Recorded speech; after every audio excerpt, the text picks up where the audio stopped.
Hello everyone, this is Paul Klee of the Gazette.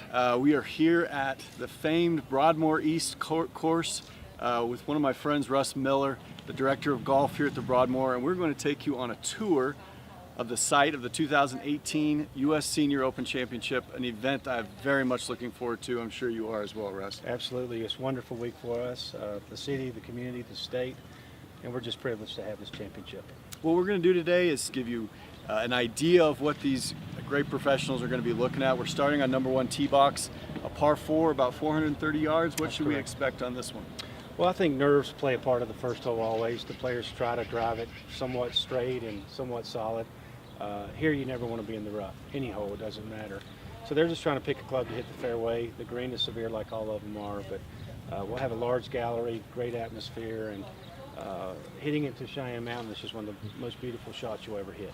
All right, so we're here on the number 2 tee box, the Broadmoor East course. The Broadmoor Hotel actually opened as a casino, which is something that I did not know. And number 2 is kind of that risk-reward gamble that you're going to see quite often out here on the Broadmoor. Tell us about this par 4. It goes about 380, 390 yards. Yeah, we'll actually play it shorter during the week. It's 339 yards, shortest par 4 on the golf course. But the difference here, you have fairway cut. It goes right into 3.5 to 4 inch rough. So the premium is hitting the fairway.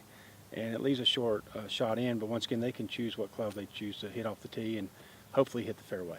A lot of these guys are going to have decisions to make out here of whether or not to hit a driver. Does this shape up for you, for the guys that we're going to see in a couple weeks, as a driver hole?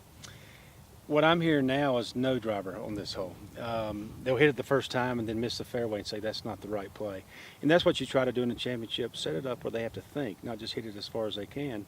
Some will hit 3-wood, some have hit 4-irons so far. So you want to challenge mentally as much as physically. We're getting a good look at the rough that these guys are going to be dealing with. It's about 3.5 inches right now. You see golf carts out in the rough looking for golf balls out here. Is that going to be the biggest really penalty that we see that these guys are going to have to deal with? Definitely so. The rough and then the greens, obviously. But the players so far have said the rough is their biggest concern. It's so penal.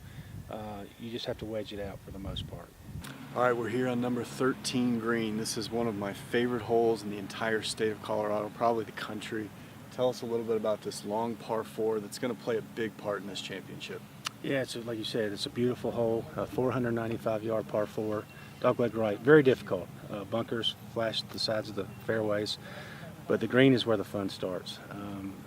Very undulating, back to front slope, and it's hard to hit the green to start with, but once you get on it, it gets even more difficult. So just a wonderful hole. Par is a great score here. Tom Watson, a guy we're going to see here in a few days, said something a few years back where you want to have the flag stick between Cheyenne Mountain and your ball. What did he mean by that? If you do that, you always have an uphill putt. If your ball is between the mountain and the flag stick, you'll always have a downhill putt, which you don't want. So he's exactly right. All right, we're here at the 18th green, which is going to be the signature hole for this U.S. Senior Open. We're going to have Russ Miller, the director of golf here at the Broadmoor, tell us a little bit about what we will see this week at this major championship. Once again, Paul, the player needs to choose what club to hit off the tee to hit it in the fairway. Maybe a driver, but probably would be a 3-wood or a hybrid or a long iron, because you have to keep it out of that rough. Second shot is uphill to a very difficult green, but below the hole is where you want to be once again. So it's a hard par, almost impossible birdie, but it would be an easy bogey. So if a guy has a one-shot lead on this last hole, they'll play conservative and hopefully. Of course, this golf course has a great deal of history, as much as any that we have in the state of Colorado, and specifically number 18, going back to 1959 with the U.S. Amateur Jack Nicklaus and Charlie Cole. Jack Nicklaus sinking a 8-foot putt, I believe, to win that event. What are some of the other traditions that have come across the course of time here at the Broadmoor East? Yeah, well, like you said, Mr. Nicklaus won his first major here. Annika Sorensen won her first tournament here at the 1995 U.S. Women's Open. So to have those named players win their first championships is very big for us. And it could be another first-time winner this year. We'll wait and see. I think the question on my mind and a lot of people's minds is what kind of scores we will see out here. We had the open qualifying with John Elway from the Broncos up here a couple weeks ago, and only one man broke par. Do you have a number in mind that we might see for this Open Championship?